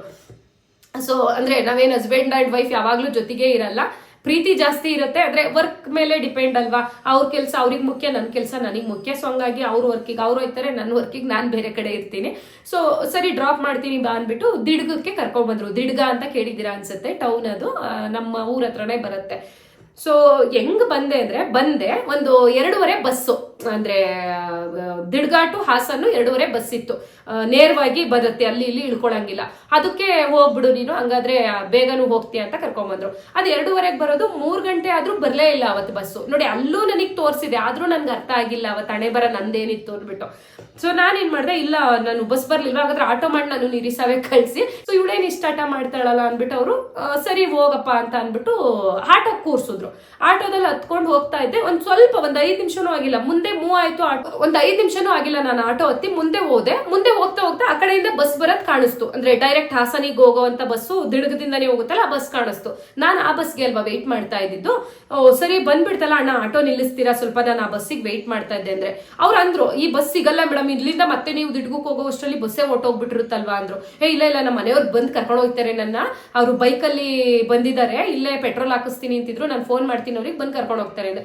ಆಟೋದಾರ ಏನ್ ಮಾಡ್ತಾರೆ, ಸೊ ಇಳಿಸಿದ್ರು ಮಧ್ಯ ದಾರಿನಲ್ಲಿ. ಇಳಿಸಿದ್ರು, ನಮ್ಮ ಮನೆಯವ್ರಿಗೆ ಫೋನ್ ಮಾಡಿದೆ ಶಮಂತ್ಗೆ, ಅವ್ರಿ ನಾನು ಇಲ್ಲಿ ಮಧ್ಯಕ್ಕೆ ಇಳ್ಕೊಂಡ್ಬಿಟ್ಟೆ, ಬನ್ನಿ ಇಲ್ಲಿ ಬಸ್ ಹೋಗ್ತಾ ಇದೆ, ನನ್ನ ಒಂಚೂರ ಬೈಕಲ್ಲಿ ಡ್ರಾಪ್ ಮಾಡಿ, ಆ ಬಸ್ಸಿಂದನೇ ಫಾಲೋ ಮಾಡಿ, ಅಲ್ಲಿ ಬಿಡಿ, ಅದ್ರಲ್ಲಿ ಹೋಗ್ತೀನಿ, ಇಲ್ಲೆಲ್ಲ ಬಡಿಸ್ಕೊಂಡು ಹೋಗೋ ಅಷ್ಟರಲ್ಲಿ ನೈಟ್ ಆಗ್ಬಿಡುತ್ತೆ, ಆಮೇಲೆ ಮಗಳು ಬೇರೆ ಅಳ್ತಿರ್ತಾಳೆ ಅಂದ್ಬಿಟ್ಟು. ಸೊ ಅವರು ಇದೇನು ಹಿಂಗಂತೀಯ, ಬಸ್ಸಿಂದೇನೋ ಹೋಗಕ್ಕಾಗುತ್ತಾ ಅಂದ್ರು. ಅಷ್ಟು ಹಠ ಮಾಡಿದೆ, ನಾನು ಯಾವತ್ತೂ ಇಷ್ಟೊಂದು ಹಠ ಮಾಡಲ್ಲ, ಯಾಕಂಗ್ ಮಾಡಿದೆ ಅಂತಾನೆ ಗೊತ್ತಿಲ್ಲ. ಸೊ ಅಲ್ಲಿಂದ ಅವ್ರು ಮತ್ತೆ ಬೈಕಲ್ಲಿ ಬಂದು ನನ್ನ ಕೂರಿಸ್ಕೊಂಡು ಸ್ಕೂಟಿನಲ್ಲಿ ಬಸ್ಸಿಂದಕ್ಕೆ ಹೋದ್ವಿ. ಬಸ್ ದಿಡದಲ್ಲಿ ನಿಂತಿತ್ತು, ಇನ್ನು ಒಬ್ರಿದ್ರು ಹತ್ತೋದು, ದೂರದಲ್ಲಿ ನಮಗೆ ಕಾಣಿಸ್ತು. ನಾನೇನ್ ಮಾಡಿದೆ, ಇನ್ನು ಹೋಗ್ಬಿಡುತ್ತೇನೋ ಬಸ್ಸು, ಒಬ್ರಿದ್ದಾರೆ, ಮತ್ತೆ ನನಗೆ ಮಿಸ್ ಆಗುತ್ತೆ ಈ ಬಸ್ಸು ಅಂತ ಅಂದ್ಬಿಟ್ಟು ಸ್ಪೀಡಾಗಿ ನಡ್ರಿ, ಇನ್ನೇನು ಹೋಗ್ಬಿಡುತ್ತೆ ಬಸ್ಸು ಅಂದೆ. ಸೊ ನಿಜವಾಗ್ಲೂ ಅವಸರವೇ ಅಪಘಾತಕ್ಕೆ ಕಾರಣ ಅಂತ ಏನ್ ಹೇಳ್ತಾರೋ ಅದು ನನ್ನ ವಿಷಯದಲ್ಲಿ ಹಿಂಗಾಗುತ್ತೆ ಅನ್ಕೊಂಡಿರ್ಲಿಲ್ಲ. ಸ್ಪೀಡಲ್ಲಿ ಅಂದ್ರೆ ತುಂಬಾ ಸ್ಪೀಡಲ್ಲಿ ಬಂದ್ರು ನಮ್ಮ ಮನೆಯವ್ರ ಸ್ಕೂಟಿನಲ್ಲಿ. ಆ ಬಸ್ ಹತ್ರ ಹೋಗಿ ಹೆಂಗ್ ಬಿದ್ವಿ ಅಂತ ಅಂದ್ರೆ ಈಗ್ಲೂ ನೆನ್ಪಿಸ್ಕೊಂಡ್ರೆ ಜೀವನೇ ಡಗ್ ಡಗ್ ಅನ್ನತ್ತೆ. ಬೈಕು, ನಾನು, ನಮ್ಮ ಮನೆಯವರು, ಮಗು ಎಲ್ಲ ಹೆಂಗ್ ಉರುಳ್ಕೊಂಡು ಬಸ್ ಚಕ್ರದ ಹತ್ರ ಹೋಗ್ಬಿದ್ವಿ ನಾವು. ಅಂದ್ರೆ KSRTC ಬಸ್ ಅಲ್ವಾ, ನಿಂತಿತ್ತೀನಿ, ಒಬ್ರು ಹತ್ಕೊಂಡ್ರು, ಚಕ್ರದ ಹತ್ರ ಹೋಗಿ ನಾನು ಬಿದ್ದಿದ್ದೀನಿ, ಹಿಂದೆ ಚಕ್ರ. ಮುಂದೆ ಬಸ್ ಅವ್ರಿಗೆ ಏನ್ ಗೊತ್ತಾಗುತ್ತೆ ಹಿಂದೆ ಈ ತರ ಬಂದ್ ಬಿದ್ದಿದ್ದಾರೆ ಅನ್ಬಿಟ್ಟು. ಅಂಡ್ KSRTC ಬಸ್ ಅವ್ರು ನೀವು ನೋಡೇ ಇರ್ತೀರಾ, ಹಿಂದೆ ಮುಂದೆ ಅವ್ರು ಏನೋ ಅಬ್ಸರ್ವ್ ಮಾಡೋದಿಲ್ಲ, ಹತ್ತಿಸ್ಕೊಂಡು ಹೋಯ್ತಾ ಇರ್ತಾರೆ ಸುಮ್ನೆ. ನನಗೆ ಬಿದ್ದಿದ್ ಒಂದೇ ನೆನ್ಪಿರೋದು, ಬಿದ್ದ ತಕ್ಷಣ ಕಣ್ಣು ಬಿಟ್ಟು ನೋಡಿದಾಗ ಚಕ್ರದ ಮೇಲೆ ಬಿದ್ದಿದ್ದೀನಿ, ಅಂದ್ರೆ ಚಕ್ರದ ಮೇಲಲ್ಲ, ಚಕ್ರದ ನಿಯರ್ ಹತ್ರದಲ್ಲಿ ಬಿದ್ದಿದ್ದೆ. ಎಷ್ಟು ಭಯ ಆಯ್ತು ಅಂತಂದ್ರೆ, ಚಕ್ರ ನೋಡಿದ ತಕ್ಷಣ ದೊಪ್ಪು ಚಕ್ರ ಅಲ್ವಾ ಅದು ಬಸ್ಸಿಂದು, ಹೋಯ್ತು ನನ್ನ ಜೀವ ಅವತ್ತು ಅನ್ಕೊಂಡೆ. ಇನ್ನೇನು ಚಕ್ರದ ಹತ್ರನೇ ಬಿದ್ದಿದ್ದೀನಿ ಮುಂದೆ ಅಂತ ಅಂದ್ರೆ ಹಿಂದೆ ಬಸ್ ಇರುತ್ತಲ್ಲ, ಒಳಗಡೆ ಬಿದ್ಬಿಟ್ಟಿದ್ದೀನಿ ಒಳಗಡೆಗೆ ಹೋಗಿ. ಯಾಕೆಂದ್ರೆ ನೀನು ಒಬ್ಬರೇ ಅಲ್ವಾ, ಹತ್ತಾಗಿರುತ್ತೆ, ಬಸ್ ಹರ್ಕೊಂಡು ಹೋಗುತ್ತೆ ಇನ್ನ ಅಂದಿದ್ದು ಒಂದೇ, ಅಲ್ಲೇ ಜ್ಞಾನ ತಪ್ಪೋಯ್ತು. ಚಕ್ರ ನೋಡದೆ ಜ್ಞಾನ ತಪ್ಪೋಯ್ತು. ಎಷ್ಟು ಫೋರ್ಸ್ ಹೆಂಗ್ ಬಿದ್ವಿ ಅನ್ನೋದು ನಮಗೆ ಗೊತ್ತಾಗ್ತಾ ಇಲ್ಲ. ನಮ್ಮ ಮನೆಯವ್ರು ಯಾವತ್ತೂ ಬೈಕ್ ಆಗ್ಲಿ ಕಾರ್ ಆಗ್ಲಿ ಆಕ್ಸಿಡೆಂಟ್ ಮಾಡಿದವರೇ ಅಲ್ಲ. ಸೊ ನಾವೇ ಜೋರಾಗಿ ಬಂದು ನಾವೇ ಬಿದ್ದಿರೋದು. ಬ್ರೇಕ್ ಹಾಕಿದ್ರಂತೆ, ಅದೊಂದು ಅವ್ರಿಗೂ ನೆನಪೈತೆ. ಅಷ್ಟು ಫೋರ್ಸ್ ಆಗಿ ಬಂದ್ವಲ್ವಾ, ಮೇ ಬಿ ಬ್ರೇಕು ಕೂಡ ಹಿಡ್ದಿಲ್ವೋ ಏನೋ ಗೊತ್ತಿಲ್ಲ, ಬೈಕ್ ಸಮೇತ ಉಂಟ್ಕೊಂಡಿದೀವಿ. ಅವ್ರೊಂದ್ ಚಕ್ರ, ನಾನೊಂದ್ ಚಕ್ರ, ಮಗು ಒಂದ್ ಕಡೆ ಬಿದ್ದಿರುವಂತದ್ದು. ಅಂದ್ರೆ ನನ್ನ ಮಗು ಅಂತಂದ್ರೆ ನನ್ನ ಮಗ ಅಲ್ಲ, ಅವನು ಊರಲ್ಲೇ ಉಳ್ಕೊಂಡ್ಬಿಟ್ಟ, ಅಜ್ಜಿ ತಾತನ ಜೊತೆ ಇರ್ತೀನಿ ಅಂದ್ಬಿಟ್ಟು ನನ್ನ ಅಕ್ಕನ ಮಗಳು ಕರ್ಕೊಂಡ್ ಬರ್ತಾ ಇದ್ದೆ ನಾನು ವಾಪಸ್ಸು. ಸೊ ಅಕ್ಕನ ಮಗಳಿಗೆ ಏನೂ ಆಗ್ಲಿಲ್ಲ. ನಮ್ಮ ಮನೆಯವರು ಮುಂದೆ ಕೂರಿಸ್ಕೊಂಡಿದ್ರಲ್ಲ, ಆ ಮಗುನ ಎದೆ ಮೇಲೆ ಎಳ್ಕೊಂಡೇ ಬಿದ್ದುಬಿಟ್ಟಿದ್ದಾರೆ. ಸೊ ನಮ್ಮ ಮನೆಯವ್ರಿಗಂತೂ ಕಾಲ್ ಬೆರಡು ಎಲ್ಲ ಒಂಥರ ತರಚೋಗಿರೋದು, ಉಗ್ರೆಲ್ಲ ಮುರ್ಕೊಂಡು ಹೋಗಿರೋದು ಹಿಂಗೆ. ನನಗೆ ಮೇಲ್ಗಡೆ ಏನು ಏಟಾಗಿಲ್ಲ, ಒಳೆ ಇಟ್ಟು ಅಂತಾರಲ್ಲ ಹಂಗೆ. ಸೊ ಜನಗಳು ಸದ್ಯ ನಮ್ಮ ಪುಣ್ಯ ಏನಪ್ಪಾ ಅಂತ ಅಂದ್ರೆ ಆ ಬಸ್ ಮೂವ್ ಆಗ್ಲಿಲ್ಲ. ನಿಜವಾಗ್ಲೂ ಅವತ್ತು ಬಸ್ ಅವ್ರಿಗೆ ಏನ್ ಗೊತ್ತು ನಾವ್ ಹಿಂದೆ ಬಿದ್ದಿದೀವಿ ಅಂತ, ಒಂದು ಚೂರು ಹಿಂದೆ ಮುಂದೆ ಅವರು ಇನ್ನೇನ್ ಜನ ಎಲ್ಲ ಹತ್ಕೊಂಡಾಗಿತ್ತಲ್ವಾ, ಹಿಂದೆ ಮುಂದೆ ಮೂವ್ ಮಾಡಿದ್ರು ಅವತ್ ನಾನು ಅಂದ್ರೆ ಅವತ್ತಲ್ಲ ಇವತ್ ನಾನ್ ನಿಮ್ ಮುಂದೆ ಇರ್ತಿರ್ಲಿಲ್ಲ ಅನ್ಸುತ್ತೆ. ಸೊ ನಿಜವಾಗ್ಲೂ ಎಷ್ಟು ಬೇಜಾರಾಯ್ತು, ಅಳು ಬಂತು ಅಂದ್ರೆ ನಿಜವಾಗ್ಲೂ ಅವಸರ ಮಾಡಬಾರ್ದು. ನಾವು ಒಬ್ರು ಎಜುಕೇಟೆಡ್ ಆಗಿ ನಾವೇ ಈ ರೀತಿ ಮಾಡ್ಬಿಟ್ರೆ ನೋಡಿ ನಮ್ಮ ಪ್ರಾಣ ನಾವೇ ಕಳ್ಕೊಂತೀವಿ. ಸೊ ಅಷ್ಟು ಇದಾಯ್ತು. ಆಮೇಲೆ ಜನ ಎಲ್ಲ ಓಡ್ ಬಂದ್ರು, ಬಸ್ ಅವರು ಇಳಿದಿದ್ದಾರೆ. ಅದ್ ಹೆಂಗ್ ಗೊತ್ತಾಯ್ತು, ಮೇ ಬಿ ಅಲ್ಲಿ ನಿಂತಿದ್ದ ಜನ ಎಲ್ಲ ಬರ್ತಾರಲ್ವಾ, ಗೊತ್ತಾಯ್ತೇನೋ. ಸೊ ಬಸ್ ಅವ್ರು ಇಳಿದು ನಾವೇನೋ ಮಾಡ್ಬಿಟ್ಟಿದೀವೇನೋ ಇವ್ರಿಗೆ ಅಂತ ಹೇಳ್ಬಿಟ್ಟು ಏನಾದ್ರು ನಮ್ಮಿಂದ ತೊಂದರೆ ಆಯ್ತಾ ಅಥವಾ ಬಸ್ಸಿಗೆ ಡಿಕ್ಕಿ ಹೊಡುದ್ರ ಅಂತ ಎಲ್ಲ ಕೇಳಿದ್ರು. ಅಲ್ಲಿರೋ ಜನ ಇಲ್ಲ ನಿಮ್ಮಿಂದ ಏನಲ್ಲ, ನನ್ನ ಹಸ್ಬೆಂಡ್ಗೆ ಎಚ್ಚರಿಕೆ ಆಗ್ಬಿಟ್ಟೈತೆ, ಇಲ್ಲ ನಾವೇ ಬಂದ್ ಬಿದ್ದಿದೀವಿ, ನಿಮ್ದೇನು ತಪ್ಪಿಲ್ಲ ಅಂತ ಹೇಳಿದ್ರಂತೆ. ನನಗೆ ಅಷ್ಟೊಂದು ಜ್ಞಾನ ಇಲ್ಲ, ಯಾಕೆಂದ್ರೆ ಚಕ್ರ ನೋಡ್ಬಿಟ್ನಲ್ಲ ಹರ್ಕೊಂಡು ಹೋಗಿರುತ್ತೆ ಅಂತ ಭಯ ಆಗಿ BP ಎಲ್ಲ ರೈಸ್ ಆಗೈತೆ, ಅಲ್ಲಿ ಬಿದ್ದಿದೀವಿ. ಸೊ ಒಂದ್ 1/4 ಗಂಟೆ ಬಿಟ್ಟು ಎಚ್ಚರಿಕೆ ಆಗೈತೆ, ನೀರೆಲ್ಲ ಹಾಕಿ ಇದ್ ಮಾಡಿ ಎತ್ತಕ್ ಹೋಗ್ತಾರೆ ಅಲ್ಲಿರೋ ಜನಗಳೆಲ್ಲ. ಎದ್ದಳಕ್ ಆಯ್ತಾ ಇಲ್ಲ, ಕಾಲು ಬಲ್ಗಾಲ್ ಏನಿದೆ ಹಂಗೆ ಬಿದ್ದು ಹೋಗ್ತಾ ಇದೆ, ಕೈಯೆಲ್ಲ ಇಟ್ಕೊಂಡು ಎತ್ತುತ್ತಿದ್ದಾರೆ. ನಮ್ಮ ಮನೆಯವ್ರು ಎತ್ಕೊಳಕ್ ಹೋಗ್ತಾ ಇದಾರೆ, ಕಾಲ್ ಪಟ್ಟಂತ ಹಂಗೆ ಹಿಂಗೆ ತಬಕನ್ ಬೀಳುತ್ತೆ ನೋಡಿ, ಆತರ ಫುಲ್ ಬಲ್ಗಾಲ್ ಹಂಗೆ ಬಿದ್ದು ಹೋಗ್ತಾ ಇದೆ. ಭಯ ಇನ್ನೂ ಎಷ್ಟಾಯ್ತು ಅಂದ್ರೆ ಕಾಲು ಮುರ್ಕೊಂಡ್ಬಿಟ್ಟೈತೆ ಅಂತ ಅನ್ಕೊಂಡೆ. ಯಾಕಂದ್ರೆ ಬಸ್ಸಿನ ಚಕ್ರದ ಹತ್ರ ಹಿಂಗ್ ಮಡಿಚ್ಕೊಂಡಿತ್ತಂತೆ ನನ್ನ ಕಾಲು. ಸೊ ಅಲ್ಲಿ ಅರ್ಥ ಮಾಡ್ಕೊಳ್ಳಿ, ಅದ್ ಯಾವ ದೇವ್ರು ನನ್ನನ್ನು ಕಾಪಾಡಿದ್ನೋ, ಅಥವಾ ನೀವು ನನ್ನನ್ನು ತುಂಬಾನೇ ಪ್ರೀತಿಸ್ತೀರಾ ಅನ್ನೋ ನಂಬಿಕೆ ನನಗೆ. ತುಂಬಾ ಇಷ್ಟಪಡ್ತಾರೆ ನನ್ನ, ಅದರಲ್ಲೂ ಅನಿತಾ ಶಮಂತ್ ಯೂಟ್ಯೂಬ್ ಚಾನಲ್ ನೋಡೋ ನನ್ನ ಸಬ್ಸ್ಕ್ರೈಬರ್ಸು ವ್ಯೂವರ್ಸ್ಗಳು ನನ್ನನ್ನು ತುಂಬಾ ಇಷ್ಟಪಡ್ತಾರೆ, ನನಗೆ ಬ್ಲೆಸ್ ಮಾಡ್ತಾರೆ, ಚೆನ್ನಾಗಿರಿ ನೀವು ನಿಮ್ಮ ಕುಟುಂಬ ಅಂತ ಹೇಳ್ಬಿಟ್ಟು. ಏನೋ ಒಂಥರ ನನ್ಗದು ಕಲ್ಪನೆನೋ ಅಥವಾ ನಿಜನೋ ಗೊತ್ತಿಲ್ಲ, ನಾನಂತೂ ಹಂಗೆ ಅನ್ಕೊಂಡಿದ್ದೀನಿ. ಸೊ ಮೇ ಬಿ ನಿಮ್ಮ ಆಶೀರ್ವಾದನೋ ದೇವರ ಆಶೀರ್ವಾದನೋ ನನ್ನ ತಂದೆ ತಾಯಿ ಆಶೀರ್ವಾದನೋ ಗೊತ್ತಿಲ್ಲ. ಸೊ ಅಷ್ಟ್ರಲ್ಲಿ ಬಚಾವಾಗಿದ್ದೀನಿ, ಚಕ್ರ ಹರಿದಿಲ್ಲ, ನಾನು ನನ್ನ ಗಂಡ ಸೇಫ್ ಆಗಿದ್ದೀವಿ. ಚಿಕ್ಕ ಪುಟ್ಟಾಗಿ ಏಟ್ ಬಿದ್ದಿದೆ, ಕೈ ಕಾಲು ಎಲ್ಲ ಸ್ವಲ್ಪ ತೊಡೆಗಳಿಗೆಲ್ಲ ಸ್ವಲ್ಪ ಜಾಸ್ತಿನೇ ಏಟಾಗೈತೆ. ಸೊ ಎತ್ತಕ್ಕೆ ಹೋದ್ರೂ ಕಾಲು ಹಂಗೆ ಬಿದೋಗ್ತಿತ್ತಲ್ವಾ, ಮುರಿದೋಗ್ಬಿಟ್ಟಿದೆ ಅಂತ ನಾನು ತಿಳ್ಕೊಂಡೆ. ಸದ್ಯ ಮುರಿದೋಗಿರ್ಲಿಲ್ಲ, ತೊಡೆಗೆ ಫುಲ್ ಏಟಾಗ್ಬಿಟ್ಟೈತೆ, ಹಿಂಗೆ ಮಡ್ಚ್ಕೊಂಡಿತ್ತಲ್ವ ಕಾಲು. ಸೊ ಹಂಗಾಗಿ ನಮ್ಮ ಮನೆಯವರು ಮತ್ತೆ ಅಲ್ಲೇ ಚೇರ್ ಹಾಕಿ ಕುಂಡ್ರಿಸಿ ಒಂದು ಅಂಗಡಿ ಹತ್ರ ಮನೆಗೆ ಹೋಗಿ ಮತ್ತೆ ಕಾರ್ ತಗೊಂಡ್ಬಂದು ಕರ್ಕೊಂಡು ಹೋದ್ರು ಹಾಸ್ಪಿಟಲ್ಗೆ. ಅವ್ರಿಗೂ ಪಾಪ ತುಂಬಾ ಏಟಾಗಿತ್ತು. ಬಟ್ ಗಂಡಸರು ಗೊತ್ತಲ್ವಾ, ಎಷ್ಟೇ ಏಟಾದ್ರೂ ಅವರು ನಮ್ಮ ತರ ಅಲ್ಲ, ನನ್ನ ಹೆಂಡ್ತಿನೇ ಮುಖ್ಯ ಅನ್ನೋ ತರ ಓಡಾಡ್ತಿರ್ತಾರೆ ಅವರು, ಅವಳಿಗೆ ಏನಾಗ್ಬಿಡುತ್ತೋ ಅಂತ ಹೇಳ್ಬಿಟ್ಟು. ಸೊ ಇಬ್ರು ಹಾಸ್ಪಿಟ್ಲಿಗೆ ತೋರಿಸ್ಕೊಂಡು ಸದ್ಯ ಪುಣ್ಯಕ್ಕೆ ನನ್ನ ಅಕ್ಕನ ಮಗಳಿಗೆ ಜಾಸ್ತಿ ಪೆಟ್ಟಾಗಿರ್ಲಿಲ್ಲ, ಇಲ್ಲೊಂತ ತರ್ಕೊಂಡಿತ್ತು. ಸೊ ಅವತ್ತು ಹಾಸ್ಪಿಟಲೈಸ್ ಆಗಿದ್ದು, BP ಫುಲ್ ಓವರ್ ಆಗ್ಬಿಟ್ಟೈತೆ, BP ಜಾಸ್ತಿ ಆಗಿತ್ತು. ಮೇ ಬಿ ಭಯ ಪಟ್ಕೊಂಡಿದ್ನಲ್ವಾ ಅದಕ್ಕೇನೋ. ಸೊ BP ಜಾಸ್ತಿ ಆಗೈತೆ ಮೇಡಮ್ ಅಂತ ಹೇಳಿದ್ರು. ಸೊ ಓಕೆ, ಇನ್ನೇನು ಮಾಮೂಲಿ ಟ್ರೀಟ್ಮೆಂಟ್ ಎಲ್ಲ ನಡೀತು. ಬಂದೆ ಮನೆಗೆ, ಮುಖ ಎಲ್ಲ ಇಷ್ಟಿಷ್ಟಪ್ಪ, BP ಬೇರೆ ಜಾಸ್ತಿ ಆಯಿತು. ಮನೆಗೆ ಬಂದು ಒಂದಿನ ಚೆನ್ನಾಗೇ ಇದ್ದೆ ನಾನು. ಮತ್ತೆ ಬೆಳಿಗ್ಗೆಯಿಂದ ತಲೆ ಸುತ್ತು, ತಲೆನೋವು, ಶೀತ, ಜ್ವರ ಎಲ್ಲ ಬಂದ್ಬಿಡ್ತು ಆ ಭಯಕ್ಕೇನೋ. ಇನ್ನು ಅವತ್ತಿಂದ 3-4 ದಿನದಿಂದ ಇವತ್ತಿನವರೆಗೂ ಎದ್ರೆ ತಲೆ ಸುತ್ತು, ಏನೋ ಒಂಥರ ನಿಂತಿತ್ತ ನಿಲ್ಲಕ್ಕಾಗಲ್ಲ. ನನ್ನ ಮಕ್ಳನ್ನ ಮಾತಾಡ್ಸೋಕ್ಕೂ ಎಷ್ಟೋ ಹೊತ್ತು ಬಿಟ್ಟು ಮಾತಾಡ್ಸಂಗಾಗೋದು, ಸರಿಯಾಗಿ ನೆನಪಾಗ್ತಾ ಇರಲಿಲ್ಲ. ಸೊ ಹಾಸ್ಪಿಟಲ್ಗೆಲ್ಲ ಹೋಗಿ ಇವತ್ತು ಸ್ವಲ್ಪ ಚೆನ್ನಾಗಿದ್ದೀನಿ. ಅದೇ ಸ್ವಲ್ಪ BP ಜಾಸ್ತಿ ಆಗಿದೆ, ಹೆದರಿಕೆಗೋ ಅಥವಾ ಸ್ವಲ್ಪ ಸ್ಟ್ರೆಸ್ ಜಾಸ್ತಿ, ನನ್ನ ಕೆಲಸದ ಒತ್ತಡ, ಆನ್ಲೈನ್ ವರ್ಕ್ಗಳು ಒಂದು ಥರದ್ದು ಮಾಡಲ್ಲ, 10 ಥರದ್ದು ವರ್ಕ್ ಮಾಡ್ತಿರ್ತೀನಿ. ಸೊ ಹಂಗಾಗಿ ಸ್ವಲ್ಪ ಸ್ಟ್ರೆಸ್ ಕಡಿಮೆ ಮಾಡ್ಕೋಬೇಕು ಮೇಡಮ್ ಅಂತ ನನ್ನ ಹಸ್ಬೆಂಡ್ ಅಂತೂ ಬೈತಾನೆ ಇರ್ತಾರೆ. ನೀನೇ ಇಲ್ದಿದ್ದು ನಾವೇನು ಮಾಡೋಣ, ನೀನು ಏನು ದುಡ್ದು ಏನು ಪ್ರಯೋಜನ ನಮಗೆ, ನೀನು ಯಾರಿಷ್ಟು ದುಡಿ ಅನ್ನೋರು, ಸೊ ಯಾಕೆ ಇಷ್ಟೊಂದು ಒದ್ದಾಡ್ಕೊಂಡು ಎಲ್ಲ ಕೆಲಸನೂ ಮಾಡ್ತೀಯ ಅಂದ್ಬಿಟ್ಟು. ಹಂಗಾಗಿ 4-5 ದಿನ ಸುಮ್ಮನೆ ಮಲಗ್ಬಿಟ್ಟಿದ್ದೆ, ಯಾವ ವಿಡಿಯೋ ಆಗಲಿ ಮೊಬೈಲ್ ಆಗಲಿ ಏನು ಮುಟ್ಟೆ ಇರಲಿಲ್ಲ. ಸೊ ನಿನ್ನೆ ಅದು ನಾನು ಹಾಸ್ಪಿಟಲ್ಗೆ ಹೋಗಿದ್ವಿ ಮತ್ತೆ BP ಚೆಕಪ್ಗೆ ಅಂದ್ಬಿಟ್ಟು. ಇವತ್ತೊಂದು ಸ್ವಲ್ಪ ಕಡಿಮೆ ಆಗಿದೆ ಅಂತ ಅಂದ್ರು, ಖುಷಿ ಆಯ್ತು. ಸೊ ಆ ಟೈಮಲ್ಲಿ ನನಗೆ ಬೆಳಿಗ್ಗೆ 11:30, ನಿನ್ನೆ ಬೆಳಿಗ್ಗೆ 11:30ಗೆ ಗೊತ್ತಾಯ್ತು, ಗೃಹಲಕ್ಷ್ಮಿ ಹಣ ಇವತ್ತು ಬಿಡುಗಡೆ ಮಾಡ್ತಾ ಇದ್ದೀವಿ ಅಂತ ಹೇಳ್ಬಿಟ್ಟು ಪೋಸ್ಟ್ ಮಾಡಿದ್ರು ನಮಗೆ. ಸೊ ಮಾಡಬೇಕು ವಿಡಿಯೋನ ಅನ್ಕೊಂಡೆ, ಅದೇ ನಾನು ಹೇಳದ್ನಲ್ವಾ. ಸೊ ಇವೆಲ್ಲ ರೀಸನ್ ಇಂದ ನಮ್ಮ ಮನೆಯವ್ರು ಬಿಡ್ಲೂ ಇಲ್ಲ ಮಾಡಕ್ಕೆ. ಸೊ ಇವತ್ತು ನನ್ನ ನೋಡ್ಕೊಂಡು ಅವ್ರು ಊರಿಗೆ ಹೋದ್ರು. ಅವ್ರು ಹೋದ ತಕ್ಷಣ ಇಲ್ಲಿ ಸ್ನಾನ ಮಾಡ್ಕೊಂಡು ಬಂದು ಕೂತಿದ್ದೀನಿ ವಿಡಿಯೋ ಮಾಡೋಣ ಅಂತ ಹೇಳ್ಬಿಟ್ಟು. ಇದಾಗಿತ್ತು ನನ್ನ ಸ್ಟೋರಿ. ದಯವಿಟ್ಟು ಸೊ ಯಾರು ಅಷ್ಟೇ ಅವಸರ ಮಾಡೋದೇ ಬೇಡ, ನಮ್ಗೆ ಜೀವ ಮುಖ್ಯ, ಹೌದಲ್ವಾ? ತಮ್ಮಿಗೆ ನಾವೇ ಜೀವ ಕಳ್ಕೊಂತ ಇದ್ವು, ಅಂತ ಪರಿಸ್ಥಿತಿ ಇಂಥ ಇದು ಯಾರಿಗೂ ಬರೋದು ಬೇಡ. ನಾನೊಬ್ರು ಸಾವು ನೋಡೋಣ ಅಂತ ಹೋಗಿದ್ದೆ, ತೀರ್ಕೊಂಡಿದ್ರು ಅಂದ್ಬಿಟ್ಟು. ಸೊ ಅದೋಗಿ ನಂದೇ ಸಾವಾಗ್ತಾ ಇತ್ತೇನೋ ಅಂತ ನನಗೆ ಅನ್ನಿಸ್ತಾ ಇದೆ. ನಿಜವಾಗ್ಲೂ ನನ್ನ ಮಕ್ಕಳು ನೆನೆಸ್ಕೊಂಡ್ರೆ ಎಷ್ಟು ಅಳು ಬರ್ತಿತ್ತು ಅಂದ್ರೆ ಅಲ್ಲಿ ನನಗೆ ಇನ್ನೇನೋ ನೆನಪಾಗ್ತಾ ಇಲ್ಲ. ನನ್ನ ಮಗಳು ನಿಲ್ಬಿಟ್ಟೋಗಿದ್ದೆ 2 ವರ್ಷದವಳು. ದೇವರು ಇನ್ನೆಷ್ಟು ಕ್ರೂರಿ ಆಗ್ಬಿಡೋನಪ್ಪ. ಯಾಕೆಂದ್ರೆ ನಾನು ನನ್ನ ಗಂಡ ಇಬ್ರು ಬಿದ್ದಿದ್ದೀವಿ. ಏನಾದ್ರೂ ಚಕ್ರ ಹರ್ಕೊಂಡು ಹೋಗಿದ್ರೆ ಹೋಗ್ಲಿ, ಮಕ್ಕಳಿಗೆ ಅಪ್ಪ ಇರಬೇಕು, ಇಲ್ಲ ಅಮ್ಮನಾದ್ರೂ ಇರಬೇಕು. ಅವತ್ತು ಇಬ್ರು ಹೊರಟೋಗ್ತಾ ಇದ್ವಲ್ಲ, ನನ್ನ ಮಕ್ಕಳಿಗೆ ಯಾರು ಅರ್ಥ ಇದ್ದರು ಅಂತ ತುಂಬಾ ಬೇಜಾರಾಯ್ತು. ಸಾರಿ.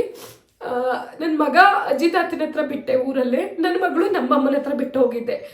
ಎಷ್ಟು ಬೇಜಾರಾಯಿತು ಅವತ್ತಿಂದ ಅಂತಂದರೆ. ನಾನು ನನ್ನ ಗಂಡ ತುಂಬ ಹತ್ತು ಬಿಟ್ವಿ. ಬಟ್ ಏನು ಮಾಡೋಕ್ಕಾಗಲ್ಲ, ಭಗವಂತ ಉಳಿಸದ್ನಲ್ವ ನಮ್ಮನ್ನ. ಇಬ್ಬರು ಪ್ರಾಣಾಪಾಯದಿಂದ ಪಾರ ಆದ್ವಲ್ವಾ, ಯಾರು ಕೆಟ್ಟ ದೃಷ್ಟಿನೋ ಅಥವಾ ನಮ್ಮ ಒಂದು ಹಣೆ ಬರ ಹಂಗಿತ್ತ ಅಂತ ತುಂಬ ಭಯ ಆಯಿತು. ಏನಿವೆ, ನಿಮ್ಮ ಆಶೀರ್ವಾದ ನನಗೆ ಬೇಕು, ನನ್ನ ಕುಟುಂಬಕ್ಕೆ ಒಳ್ಳೇದಾಗಲಿ ಅಂತ ಬ್ಲೆಸ್ ಮಾಡಿ. ಆದಷ್ಟು ಬೇಗ ಹುಷಾರಾಗಿದ್ದೀನಿ ಆಲ್ಮೋಸ್ಟು. ಸೊ ಮುಂದಿನ ದಿನಗಳಲ್ಲಿ ನಿಮಗೆ ಸಹಾಯ ಆಗುವಂಥ ವಿಡಿಯೋಗಳನ್ನ ಮಾಡಲಿಕ್ಕೆ ಪ್ರಯತ್ನ ಪಡ್ತೀನಿ. ಓಕೆನಾ? ತುಂಬ ಲೆಂತಿ ಆಯಿತು ಅನಿಸುತ್ತೆ ವಿಡಿಯೋ, ದಯವಿಟ್ಟು ಕ್ಷಮೆ ಇರಲಿ. ಏನೋ ಒಂಥರ ನಿಮ್ಮ ಹತ್ರ ಶೇರ್ ಮಾಡ್ಕೋಬೇಕು ಅನ್ನಿಸ್ತು, ಹಾಗಾಗಿ ಹೇಳಿದ್ದೀನಿ. ಇದುವರೆಗೂ ನಮಗೆ ಈ ಥರ ಆಯಿತು ಅಂತ ನಮ್ಮ ರಿಲೇಟಿವ್ಸ್ಗೂ ಒಬ್ರಿಗೂ ನಾವು ಹೇಳಿಲ್ಲ. ಅದೇನೋ ನಿಮ್ಮ ಹತ್ರ ಹೇಳ್ಬೇಕನ್ನಿಸ್ತು, ಹೇಳಿದ್ದೀನಿ. ಓಕೆ ಫ್ರೆಂಡ್ಸ್, ಇದಾಗಿತ್ತು ಇವತ್ತಿನ ವಿಡಿಯೋನ. ಇಲ್ಲಿಗೆ ವಿಡಿಯೋ ಎಂಡ್ ಮಾಡ್ತೀನಿ. ಮತ್ತೊಂದು ವಿಡಿಯೋದಲ್ಲಿ ಸಿಗ್ತೀನಿ. ಅಲ್ಲಿವರೆಗೂ ನಮಸ್ಕಾರ.